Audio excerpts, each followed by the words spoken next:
Zeynep dolazi do mesta gdje je Halil pao sa Alijem, ali na svu sreću ništa se nije desilo, jer na tom mestu nije bila velika visina. Ali ne želi da se vrati kući, jer je njegov deda u lošem stanju zbog njega, jer nije mogao ništa da uradi kako bi ga spasio. Halil i Zeynep polako pričaju s Alijem o tome kako ništa nije njegova krivica i da sada on mora biti uz baku kako bi joj pružio podršku. Ali odlučuje da se vrati sa Halilom i Zeynep do svoje bake Nimet. Nimet se mnogo obraduje kada vidi svog unuka živog i zdravog, te zahvaljuje Halilu i Zeynep. Njih dvoje govori kako su lepo popričali s Alijem i da će on biti glava porodice dok deda ne dođe iz bolnice. Međutim, Nimet dobija poziv iz bolnice da je Alijevom dedi loše i da je na intenzivnoj nezi. Ona to prenosi Halilu i Zeynep, te da mora otići kod njega, ali ne zna kako će Alija ostaviti samog. Njih dvoje se ponude da Ali krene sa njima u vilu kako bi im izašli u susret. Halil pored toga daje i novac Nimet i vidimo kako se zaista brine za ljude kojima je pomoć potrebna. S druge strane, Guča i Feriha ne mogu da povežu kako su one sestre, jer je ime Gučajine sestre na spomeniku drugačije. Međutim, Feriha zove svoju baku koja ju je odgajila i pita je kako se zvala njena prava majka. Na kraju se ispostavlja da su zapravo Guča i Feriha sestre, ali da je Feriha dobila novo ime kada je bila u drugoj porodici kao mala, kako bi bila spašena od loših ljudi.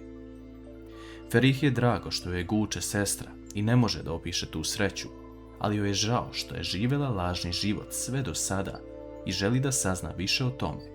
Songul vidi Halila i Zeynep kako dovede jednog dečaka u vilu, a to je Ali. Ona odmah poludi i prenosi Gulhan šta su njih dvoje uradili, a Gulhan govori Songu da je tom detetu sigurno potrebna pomoć i da u tome nema ništa loše. Halil se posebno lepo ophodi prema Aliju. On preko njega vidi sliku sebe u detinjstvu, kako nije imao ništa, a hteo je da bude nešto više. Nažalost, Halil nije tada imao nikoga da mu pomogne, ali zato se sada on trudi da pomogne Aliju. Zeynep sprema hranu Aliju, a Halil priča sa njim o zanimanjima. Sve deluje lepo i vidimo jednu lepu atmosferu u vili. Halil posle zove Nimet na telefon, govoreći da je sve u redu i šta god joj bude trebalo, oni su tu da pomognu. Ali sanja ružan san, ali Halil je cijelo vreme pored njega i smiruje ga. Zeynep dolazi u sobu, pitajući šta se desilo, a Halil joj govori da ovaj dečak prolazi kroz jako težak period i da je u snu govorio o usamljenosti. Sutradan ujutru, Zeynep podnosi Aliju doručak u Halilovu kancelariju, jer njih dvojica tamo pričaju. Ali ne želi da jede, već hoće da vidi Bazil. Nakon što Ali izađe iz radionice, Halil obećava Zeynep da će nagovoriti Alija da danas nešto pojede. Nešto kasnije, dok Ali crta u Halilovoj kancelariji, Halil mu donosi hranu i pita ga da li želi da pomogne svom dedi kada izađe iz bolnice, na šta Ali naravno govori da želi. Halil tada hrani Alija i uspeva u svojoj maloj misiji. Jedna zanimljiva stvar koja se događa je to da su se Selma i Eren napokon dogovorili da se sastanu izvan vile. Eren je pozvao Selmu na piće u jedan restoran koji drži njegov dugogodišnji prijatelj, na šta Selma prihvata. Po dolasku tamo, Erenov stariji prijatelj želi da fotografiše Selmu i Erena kako bi sačuvao tu sliku kao suvenir. Eren govori da on možda nije dobro razumeo, ali da mu je Selma prijateljica, a ne devojka. Ali taj čovjek se samo nasmiješi. Hakan dobija poziv od svog oca da je već preterao sa izgovorima kako ne želi da se reši Guče, te da on kreće na lice mesta. Hakan sretne na ulici Jusufa, Guči i Ferihu, govoreći da situacija nije dobra, zato što je njegov otac krenuo ovdje. Guče se pita zašto je njihov otac krenuo, a Hakan joj govori da je krenuo po nju kako bi je se rešio jednom zauvek. Gulhan ulazi u Halilovu kancelariju i pita ga kako je Ali. Ali još uvijek crta, ali tu se pojavljuje Zeynep koja govori Aliju da mu je napravila kolače. Zeynep i Ali izlaze napolje, a Gulhan daje Halilu platno na kom je izvezeno slovo Z koje je bacio u kantu. Ona se sjeća te sitnice koju mu je dala jedna devojka dok je bio mali i govori mu da nema potrebe da krije emocije prema Zeynep. Halil pokazuje svojoj sestri zemlju u tegli, govoreći da nikada neće zaboraviti da je ona ćerka čovjeka zbog kojeg njihov otac nije živ, ali tada u kancelariju ulazi Zeynep.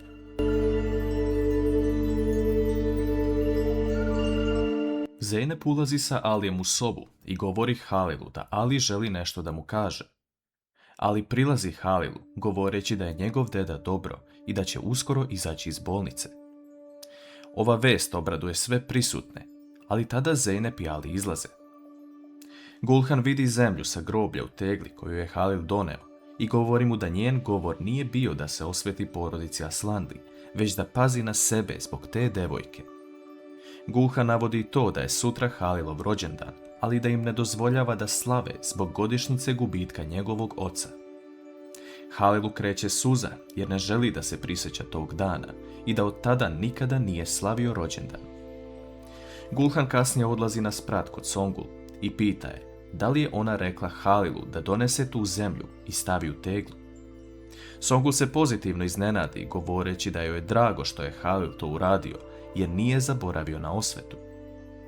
Gulhan govori da je zbog te osvete njen brat nesrećan, gubi mladost i nema nikoga pored sebe sem Erena. Ona dodaje da mu je sutra rođendan, ali da od tog dana on ne dozvoljava da se slavi. Ali se nađe kod vrata i čuje da je Halilu sutra rođendan, te odmah prenosi Zeynep da ga sutra iznenade, ali da to bude tajna. S druge strane, Jusuf, Gulče, Hakan i Feriha pokušavaju da shvate kako da se izvuku iz ove situacije.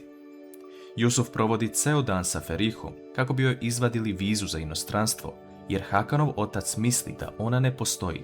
Hakan i Gulče sede kod Jusufa u restoranu i Hakan se izvinjava Gulče za sve što joj je priredio, navodeći da se promenio zbog ljubavi.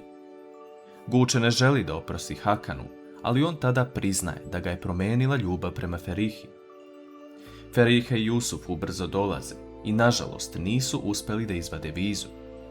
Hakan na sve načine želi da se izvini svima jer je on sada drugi čovjek, a Feriha mu govori da se ovo sve dešava zbog njega i kakva je to mržnja koja traje toliko godina. Ali i Zeynep spremaju tortu za Halilov sutrašnji rođendan, ali tada se pojavljuje Halil i pita ih šta rade. Ali govori da je njemu sutra rođendan i da žele da naprave tortu. Ali zamoli Halila da i on prisustvuje na tom rođendanu, ali Halilu kroz glavu prolazi misao kako nikada nije želeo da se veseli na taj dan, ali ipak će ispuniti Alijevu želju. Ali se obraduje, a Halil i ne sluti da je ova torta za njega. Halil pita Alija šta bi najviše želeo za rođendan. Ali ne želi ništa, ali spominje biciklo zbog kog je njegov deda otišao da radi kako bi mu priuštio to biciklo. Uveče, Halil zove Zeynep pitajući je da li je Ali zaspao, a ona mu govori da još uvijek nije. On je tada pozove u svoju radionicu, a Zeynep nakon što dođe ugleda biciklo koje je Halil kupio za Alijev rođendan. Njih dvoje provode vreme zajedno, nameštajući biciklo, a Zeynep farba korpu u plavo.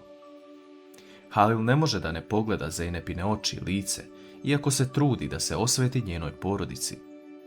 On vidi da joj je ostalo farbe na licu, te joj pomaže da to očisti. Zeynep se zahvaljuje Halilu što je ispao tako velikodušan prema Aliju i vratio tom detetu veru u bolje sutra, nakon svih teških dana koje je prolazio. Halil govori da se ne treba zahvaljivati za dečiju sreću, a Zeynep mu govori da će sutra biti lep dan, dok Halil razmišlja kako je za njega sutra jedan mračan dan. Nešto kasnije, Songul dolazi u Halilovu kancelariju i govori mu kako su Gulhan i Tekin otišli iz vile na par dana. Songul pita Halila kako bi on reagovao kada bi mu neko spremio iznenađenje za rođendan, misleći na Zeynep, jer je čula njen i Alijev razgovor. Halil ustaje i govori da se to ne sme desiti, inače može biti problema. Songul se nasmeše i izlazi, jer zna da se Zeynep sutra neće lepo provesti. Sutradan, Zeynep govori Halilu da će proslava biti u dnevnom boravku i da je sve spremno. Songul samo ćuti i čeka da vidi kako će Halil reagovati nakon što Zeynep izađe sa tortom. Svi se skupljaju u dnevnom boravku, a Zeynep izlazi sa tortom, čestitajući Halilu rođendan.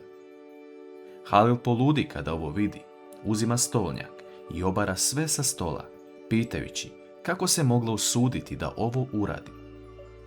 Da li će Alijevo prisustvo ipak omekšati Halilovo srce?